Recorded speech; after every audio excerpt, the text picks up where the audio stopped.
레위기 6장.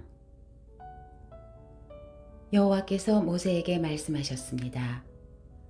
누구든지 여호와께 불성실해 범죄한 경우 곧 남의 물건을 막거나 담보로 잡거나 강도질하거나 이웃의 소유를 부당하게 빼앗거나 혹은 남이 잃은 물건을 차지하고도 거짓으로 부인하거나 가짜로 맹세하는 등의 범죄들 가운데 어느 하나라도 행했다면, 그와 같이 범죄했다면 그는 그것에 대해서 배상해야 한다. 곧 훔친 대로, 빼앗은 대로, 자기에게 맡겨진 대로, 남이 잃은 물건을 가져간 대로, 무엇이든 가짜로 맹세한 대로 배상해야 한다. 그는 그것을 전부 배상하고 그 가치의 5분의 1의 값을 더해 속건 제물을 드릴 때 원래 주인에게 주어야 한다. 그리고 그는 여호와께 대한 자신의 속건 제물로 제사장이 정한 값에 해당하는 흠없는 수량 한 마리를 제사장에게 가져와야 한다. 제사장은 여호와 앞에서 그를 위해 속죄해야 한다. 그러면 그가 행하고 범죄한 것을 용서받게 될 것이다. 여호와께서 모세에게 말씀하셨습니다. 아론과 그 아들들에게 이렇게 명령하여라. 이것은 번제물에 관한 규례다. 번제물은 제단 위, 제물을 태우는 곳에 밤새 올려져 아침까지 있어야 하고, 제단의 불은 그곳에서 계속 불타올라야 한다. 제사장은 고운 삼배로 만든 긴 옷과 속바지를 입고서 제단 위에서 불에 타고 재만 남은 번제물을 가져다 제단 옆에 두어야 한다. 그 후에 그는 고운 삼배 옷을 벗고 일상적인 옷으로 갈아입고 나서 그 재를 이스라엘의 야영지 밖 정결한 곳으로 내가야 한다. 제단 위의 불은 그곳에서 계속 타고 있어야 하고 꺼져서는 안 된다. 아침마다 제사장은 나무를 가져다 제단 위에 불을 붙이고 그 위에다 화목제물에 지방이 있는 부위를 불태워야 한다. 그 불은 제단에서 계속 타올라야 하며 꺼져서는 안 된다. 이것은 곡식제물에 관한 규례다. 아론의 아들들은 그것을 여호와 앞 제단 앞에 드려야 한다.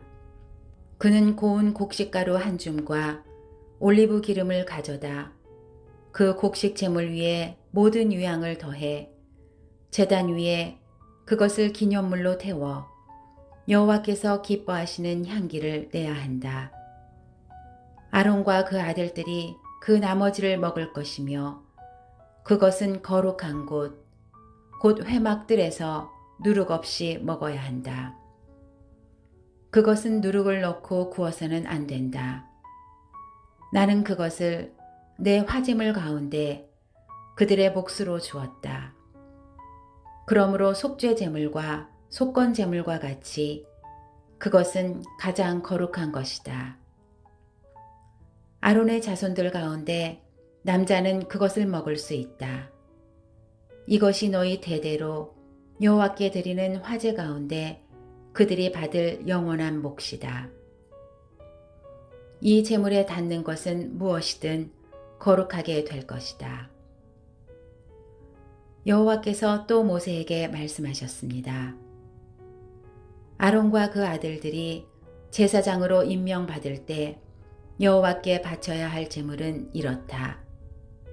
정기적인 곡식 제물의 경우처럼 고운 가루 10분의 1 에바를 준비해 2분의 1은 아침에 2분의 1은 저녁에 드려야 한다.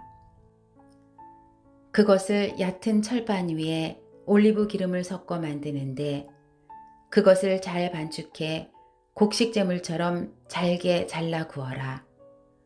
그러고 나서 그것을 여호와께서 기뻐하시는 향기로 드려야 한다. 아론의 아들들 가운데 아론의 뒤를 이어 제사장으로 임명받은 제사장은 이것을 영원한 규례로 여호와께 드려야 한다.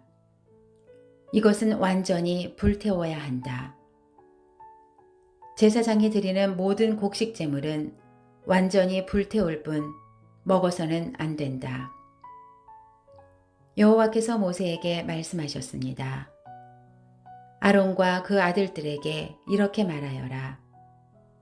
이것은 속죄 제물에 관한 규례다.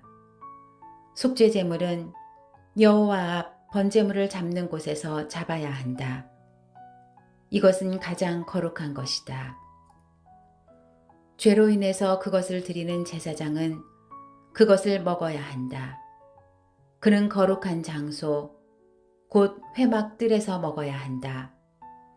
그중 어떤 부위든 고기를 만지는 사람마다 거룩해질 것이고 그 피가 누군가의 겉옷에 조금이라도 튀었다면 너희는 거룩한 곳에서 그 옷을 씻어내야 한다. 그 고기를 삶은 토기는 깨버리고 녹그릇에 고기를 삶았으면 그 그릇은 문질러 닫고 물로 헹구어야 한다. 제사장 가문의 남자는 그 고기를 먹을 수 있다. 그것은 가장 거룩한 것이다. 그러나 성소 안에서 속죄를 하기 위해서 속죄 제물의 피를 회막 안으로 가지고 들어간 예물은 먹지 말고 불로 태워야 한다.